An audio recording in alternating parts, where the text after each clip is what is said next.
Hello hi friends, welcome to my YouTube channel. मैंने आपको पहले बताया था OSI मॉडल के बारे में। OSI मॉडल की फुल फॉर्म होती है ओपन सिस्टम इंटरकनेक्टिविटी। ये एक प्रोटोकॉल होता है और प्रोटोकॉल मैं आपको पहले भी बता चुका हूँ कि क्या होता है, फिर भी मैं आपको बता देता हूँ। जो हमारे रूल्स के जो सेट होते हैं उसी को हम प्रोटोकॉल बोलते हैं। यानी कि कोई भी इंफॉर्मेशन हम शेयर कर रहे हैं या रिसीव कर रहे हैं, उसके कुछ ना कुछ नियम हो गए, रूल हो गए, उसी को हम क्या बोलते हैं, प्रोटोकॉल बोलते हैं। तो हमने पहले पढ़ा था OSI मॉडल। OSI मॉडल हमने इम्प्लीमेंट किया था, वो एक रेफरेंस मॉडल था, हमने एक थ्योरेटिकली उसको बनाया था। लेकिन जो TCP/IP मॉडल है ये इम्प्लीमेंट मॉडल है, ये बिल्कुल वर्क तो सेम करता है OSI मॉडल के। लेकिन OSI मॉडल क्या था, वो इम्प्लीमेंट नहीं किया गया उस पर, वो रेफरेंस मॉडल था और इस पर इम्प्लीमेंट किया गया। इस पर थ्योरेटिकल बात नहीं की गई, इस पर बिल्कुल प्रैक्टिकल बातें की गई, इस पर वर्क करके देखा गया। तो ये एक अमेरिका ने लॉन्च किया था इसको, CP/IP मॉडल जिसको हम बोलते हैं। ये होता है TCP ट्रांसफ़र कंट्रोल प्रोटोकॉल। जो हमारी ये TCP होती है ये भी एक प्रोटोकॉल है और IP जो है ये भी एक प्रोटोकॉल है। जब हम इसको कंबाइन करते हैं तो ये हमारा क्या बन जाता है, ये एक मॉडल बन जाता है। अब हम इसकी लेयर के बारे में बात करेंगे। जो हमारा OSI मॉडल था उसके अंदर 7th लेयर थी, लेकिन इसके अंदर हम बात करेंगे कि कितनी लेयर होता है वो मैं आपको डिटेल में बताऊंगा। लेकिन आप एक बात याद रखिए, OSI मॉडल और TCP/IP मॉडल का वर्क सेम ही होता है, बस इसमें थोड़ा इनके नेम में चेंजिंग की गई, इनकी जो लेयर होती है उसमें थोड़ा चेंजिंग की गई और इसमें प्रैक्टिकली बातें की गई। तो मैंने आपको इनकी फुल फॉर्म बता दी है। ट्रांसमिशन कंट्रोल प्रोटोकॉल IP की होती है, इंटरनेट प्रोटोकॉल। अब देखिए IP ये जो प्रोटोकॉल है ये किस लिए यूज़ किया जाता है। ये सेंडर और रिसीवर का एड्रेस बताता है और फिर ये डिसीजन लेता है कोई भी डेटा को ट्रांसफ़र करने के लिए।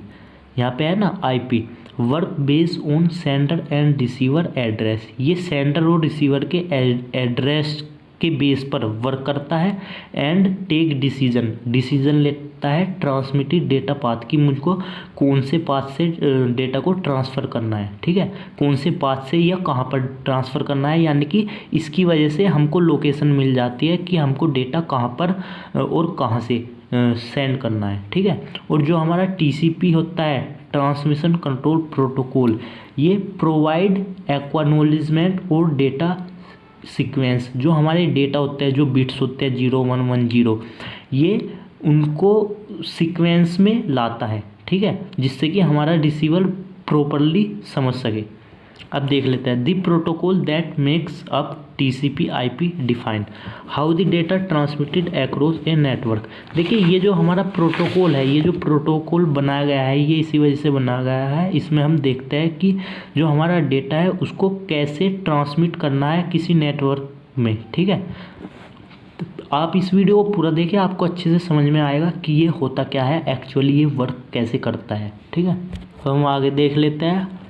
सेकंड पॉइंट है how data should be formatted so other network system can understand it.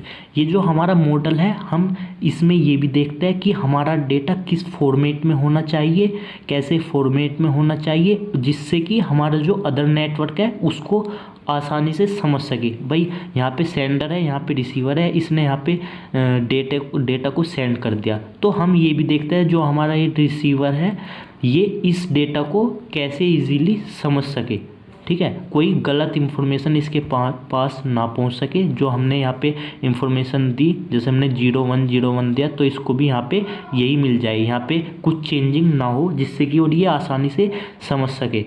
और जैसे हमने यहाँ पे हाई लिखा तो इसको यहाँ पे हाई मिले। हाई वो अंदर की प्रोसेसिंग होती है, ये इसको डिजिटल फॉर्म में कन्वर्ट कर देता है, यानी कि बाइनरी लैंग्वेज में। फिर यहाँ पे भी ये बाइनरी लैंग्वेज में आता है 0 1 0 1, और यहाँ पे फिर ये इसको इस फॉर्म में कन्वर्ट कर देता है, बाइनरी लैंग्वेज को ये इस फॉर्म में कन्वर्ट कर देता है। ये किसका काम होता है, ये प्रोटोकॉल का काम होता है। इसमें जो इसकी जो लेयर होती है, इसमें जो मैं आपको आगे बताने वाला हूँ, ये उनका काम होता है। हर एक लेयर का अपना अलग अलग काम होता है, ठीक है। 2 की TCP/IP फीचर सपोर्ट डिसेंट्रलाइजेशन।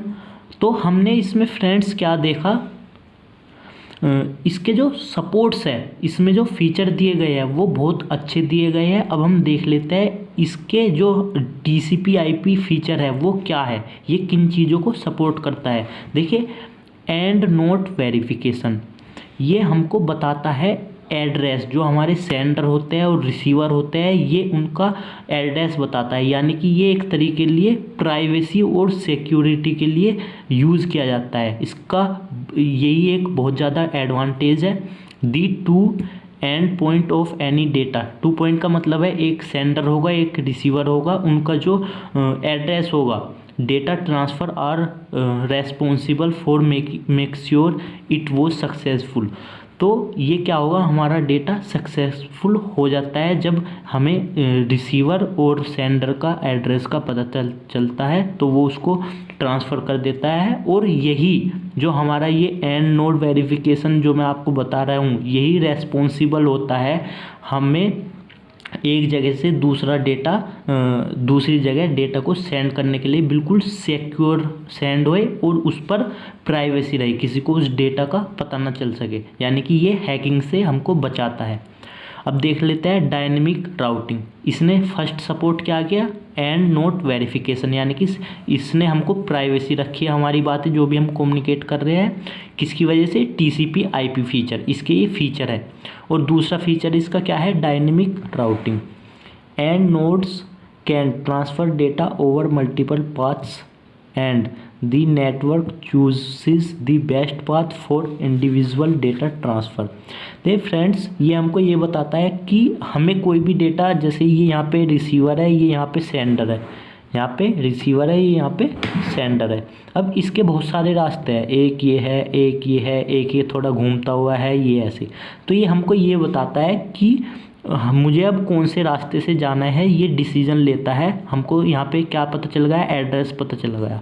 अब ये उसको खुद ही चूज़ करेगा, उसमें बहुत सारे इसके पाथ होएंगे, यानी कि इसके रास्ते रहेंगे। अब ये खुद ही इसको चूज़ करेगा कि मुझे कौन से रास्ते से जाना है, ठीक है। और कौन सा डेटा, जैसे हमने यहाँ पे किया 0 1 0 1 0, ठीक है। अब इसने 0 इसमें भेज दिया और 1 0 इसमें भेज दिया, 1 0 इसमें भेज दिया। लेकिन जब हमको यहाँ पे रिसीवर पे मिलेगा तो ये हमको बिल्कुल सीक्वेंस में मिलेगा, जिससे कि अगर हमारा कोई भी हैकर इसको हैक कर ले तो उसके पास क्या जाएगा, यहाँ पे 0 जाएगा और वो इसको कुछ भी समझ नहीं पाएगा कि एक्चुअल डेटा क्या था, वो उसके कुछ भी समझ नहीं आएगा। फिर जब ये यहाँ पे सेंडर के रिसीवर के पास पहुँच जाता है तो ये बिल्कुल फिर से सीक्वेंस में आ जाता है। तो यही इसके फीचर्स होते हैं। ये किस लिए मैंने यहाँ पे भी लिखा हुआ है, to transfer data should more way routing, ठीक है। ये डेटा को ट्रांसफ़र करने के लिए यूज़ किया जाता है और कौन सा वे हमको अपनाना चाहिए, कौन सा डेटा कहाँ से भेजना है हमको, ये सब यही देखता है। किसकी वजह से होता है ये सब, TCP/IP की वजह से। और इसके मैंने आपको फीचर्स ये 2 बताई दिए, ठीक है। अब हम देख लेते हैं जो हमारे नेटवर्क में जो इशू आते हैं वो कौन कौन से इशू आते हैं। देखिए, हमारे जो इशू आते हैं, एक तो एड्रेसिंग का इशू आता है, इसने वो इशू को दूर कर दिया, ठीक है। क्योंकि ये क्या करता है, सेंडर और रिसीवर के एड्रेस को पता लगाता है कि वो कौन लगाता है, IP एड्रेस की हेल्प से ये पता चल जाता है, तो इसने ये दूर किया। राउटिंग, मुझे कौन से पाथ से जाना है, कौन से पाथ से कौन से डेटा को पास कराना है, तो ये भी इसने दूर कर दिया। तो और नेटवर्क में यही प्रॉब्लम आती है। तीसरा, नेम रिजोल्यूशन। इसमें क्या होता है, जो हमारे डोमेन नेम होता है, जैसे कि www.facebook.com, जो हमारा जैसे ये है facebook.com, तो फेसबुक क्या हो गया हमारा, ये डोमेन नेम हो गया। तो उसकी वजह से हम प्रॉपर अपने डेटा को एक्सेस कर सकते हैं, या जहाँ पे भी हमको ट्रांसफ़र करना है वहाँ पे हम डेटा को ट्रांसफ़र कर सकते हैं। तो इस तरीके की प्रॉब्लम भी इस वजह से दूर हो गई। अब फ्लो एंड एरर कंट्रोल। देखिए, ये जो हमारा TCP/IP मॉडल आया, इसकी वजह से जो हमारा फ्लो होता है डेटा का, वो ये पता लगाता है कि कितनी स्पीड पर मुझे डेटा को सेंड करना है, और उसमें कोई भी एरर आती है तो ये उसको कंट्रोल करता है। आपको ये आगे पता चलेगा कि ये कैसे कंट्रोल करता है। आप समझिए, फ्लो का मतलब ये बताता है कि कितनी स्पीड से मुझे डेटा को ट्रांसफ़र करना है और उसमें कोई भी एरर ना आए, ठीक है। एक होता है इंटर ऑपरेबिलिटी, तो इसको भी इसने दूर किया। Solve all problem with the help of TCP IP model, तो इसमें ये सारी प्रॉब्लम क्या की गई, सोल्व की गई। अब हम इसकी लेयर की बात करते हैं। मैंने आपको पहले बताया था ओएसआई मॉडल, अब मैं उसको कंपेयर करूँगा टीसीपी आईपी मॉडल से। देखिए जो हमारा ओएसआई मॉडल होता है, ये मैंने इसकी लेयर यहाँ पे सातों की सातों बना दी इस साइड, ठीक है। Application, presentation, session, transport, network, data link, physical, तो मैंने ये सातों लेयर बना दी। अब इसमें क्या किया, जो हमारी ये फिजिकल थी ये तो हमारी सेम रही टीसीपी आईपी में, ठीक है। डेटा लिंक भी हमारी सेम रही, नेटवर्क भी हमारा सेम रहा, ट्रांसपोर्ट भी हमारा सेम रहा। अब जो ये हमारी ऊपर वाली जो लेयर थी, एप्लीकेशन, प्रेजेंटेशन और सेशन, तो इन तीनों को इसमें कंबाइन किया गया है और इसका नाम रखा गया है एप्लीकेशन लेयर। देखिए जितना काम इस तीनों का होता है उतना इसका अकेले का होता है, सिर्फ नाम में ही चेंजिंग की गई है, बाकी प्रोसेस बिल्कुल सेम है, ठीक है। बस इन तीनों को मर्ज करके इसका नाम चेंज किया गया है, बाकी इसमें तीनों प्रोसेस इसी में भी होते हैं, ठीक है। इसमें 7 लेयर होती है और इसमें 5 लेयर होती है। जो हमारा टीसीपी आईपी मॉडल है इसमें 5 लेयर होती है।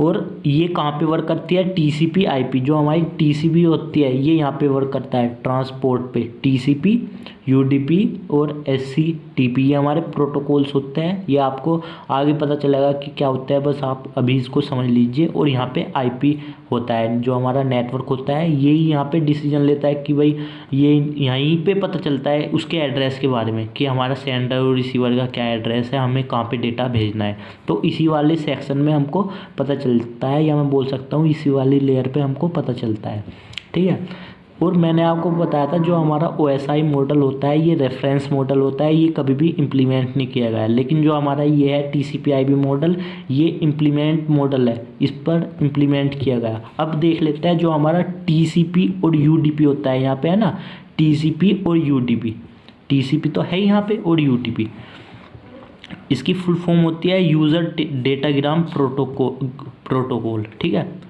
देखिए ये किस लिए यूज़ किया जाता है, जो हमारा रियल टाइम होता है, यानी कि जैसे हम कुछ भी चीज़ ऑनलाइन कर रहे हैं, वीडियो कॉलिंग कर रहे हैं, तो ये उस लिए यूज़ किया जाएगा ये वाला प्रोटोकॉल। अगर आपकी आवाज़ कट गई, वीडियो कॉल कर रहे हैं, सामने वाले बंदे की आवाज़ नहीं आई आपके पास, तो फिर कट ही जाएगी, वो आएगी नहीं। ऐसा नहीं कि वे रुक कर आपके पास डेटा आएगा, वो ये समझिए फिर वो लॉस हो गया डेटा।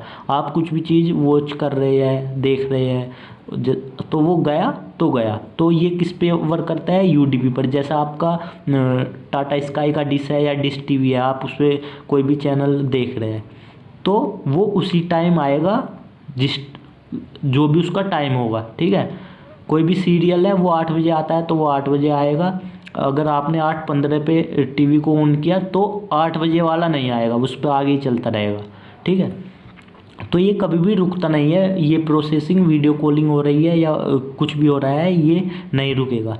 लेकिन टीसीपी होता है, जैसे हमने ईमेल, व्हाट्सअप, हमने कभी भी मैसेज सेंड किया, दूसरे वाले का नेट ऑन हो या ऑफ हो, जब वो उसको ऑन करेगा उसके पास तभी जाएगा और वो आसानी से उसको रिसीव कर लेगा, ठीक है। यानी कि ये इंफॉर्मेशन मिस नहीं होती, ये वाली मिस हो सकती है, ये वाली मिस नहीं होती। तो ये इसमें यूज़ किया जाता है नॉन रियल टाइम, ये रियल टाइम के लिए और ये नॉन रियल टाइम के लिए। ये होता है टीसीपी और ऊपर वाला होता है यूडीपी। देखिए प्रोटोकॉल बहुत सारे होते हैं, हम इतने सारे प्रोटोकॉल होते हैं हम याद भी नहीं रख सकते, ठीक है। लेकिन जो ये बिल्कुल इम्पोर्टेंट है, ये हमारे सिलेबस में है, मैं आपको ये इनके बारे में बता रहा हूँ। और देखिए मैंने आपको पहले भी जो हमारा ओएसआई मॉडल है, इनकी लेयर के वर्किंग के बारे में मैंने आपको बताया था कि ये कैसे काम करता है। अगर आपने वो वीडियो नहीं देखी तो आप प्लीज़ जाकर देखिए, सेम वर्क ये भी करता है। फिर भी मैं आपको एक बार बता देता हूँ कि physical layer, data link layer, network, transport, application, ये सब लेयर क्या काम करती है। सबसे पहले हम देख लेते हैं फिजिकल लेयर। देखिए फिजिकल लेयर का काम होता है, ये कोई भी हमारे पास यहाँ पे सिग्नल आया किसी भी फॉर्म में, वो उसको 0 1 1 0 यानी कि बाइनरी लैंग्वेज में, या मैं बोल सकता हूँ बिट्स में इसको कन्वर्ट कर देती है। बिट्स में कन्वर्ट करने के बाद ये इसको डेटा लिंक के पास सेंड कर देती है। फिर डेटा लिंक का काम होता है बिट्स को फ्रेम में कन्वर्ट करना। जो हमारा ये डेटा लिंक होता है इसका काम होता है बिट्स को फ्रेम में कन्वर्ट करना। और जो हमारा नेटवर्क लेयर होता है जिसमें हमारा आईपी वर्क करता है, आईपी प्रोटोकॉल वर्क करता है, उसका काम होता है फ्रेम को पैकेट्स में कन्वर्ट करना, ठीक है। और फिर ये इसको सेंड कर देता है यहाँ पर सेंड करने के बाद में इसके अंदर वर्क करता है टीसीपी, यूडीपी, एचटीटीपी। इसमें ये प्रोटोकॉल वर्क्स करता है जो कि पैकेट को सेगमेंट के रूप में चेंज कर देता है। सेगमेंट मतलब इसमें ये सेगमेंट, जैसे हमारा कोई भी डेटा है ये इसको सेगमेंट में डिवाइड कर देता है, 1010। कोई भी हमारा पूरा लॉन्ग डेटा है उसको ये सेगमेंट में चेंज कर देगा, यानी कि उसके ये ऐसे छोटे छोटे वे पैकेट से बना देगा, ठीक है। पैकेट को ये सेगमेंट में चेंज करेगा।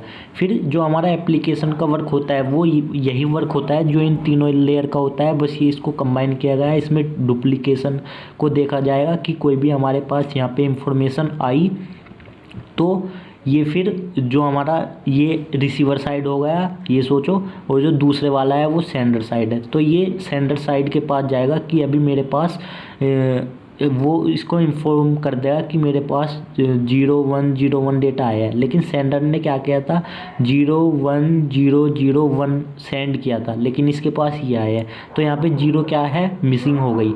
तो उसको पता चल जाएगा कि वहाँ पे क्या मिसिंग है। तो ये इस एक को जो ये 1 है 1 नहीं भेजेगा, क्योंकि उसको पता चल गया कि यहाँ पे मिसिंग है। तो पहले वो यहाँ पे रीस्टार्ट करेगा, तो फिर ये इसको भेज देगा वापस से, फिर 1 भेजेगा।